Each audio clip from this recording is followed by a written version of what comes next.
Here is the Kia Sorento. Let's go ahead and get started. That's the bulb right over there. The way to access it, we have to first open up the hatch and we have to get the light out of the body. And for that, we have to take off this panel. For that, you're going to need a flathead screwdriver. So get the screwdriver, put it right in that slot over there, and then pry this panel off.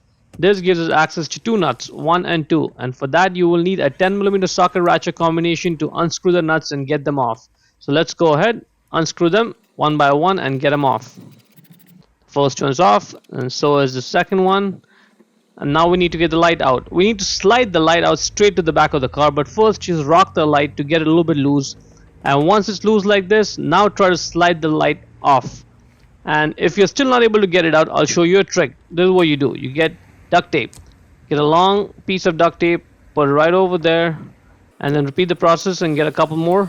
Now grab the ends of all of them, hold it together, and then use it like a handle to yank the light out. And it comes right off. Those two studs, that's where the nuts go on inside the body. Those two pins, they go in right over there. That's the bulb holder for the rear parking light. Just grab it and twist it left. And it may take a few seconds because it may be tight on there, so be patient, but it'll come off. Just twist it left. It's loose now, and now it'll just come right out. Grab the bulb and pull it out straight. You may have to wiggle the bulb a little bit, but it'll come right out. Bulb number is 194. Check the link in the description to buy the new one from Amazon, and then push it down back in the bulb holder.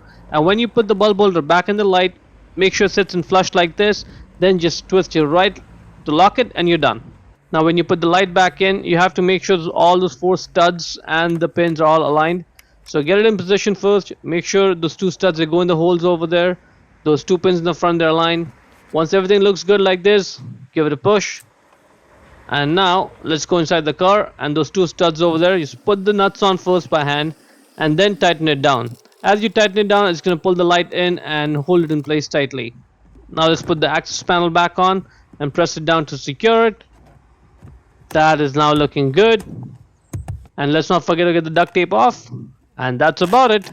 Before we go, let me give a quick shout out to Naya Motors Inc. for letting us use the car today to film the videos. They are a used car dealer here in Ottawa, Canada. Check out the link in the description for their entire inventory.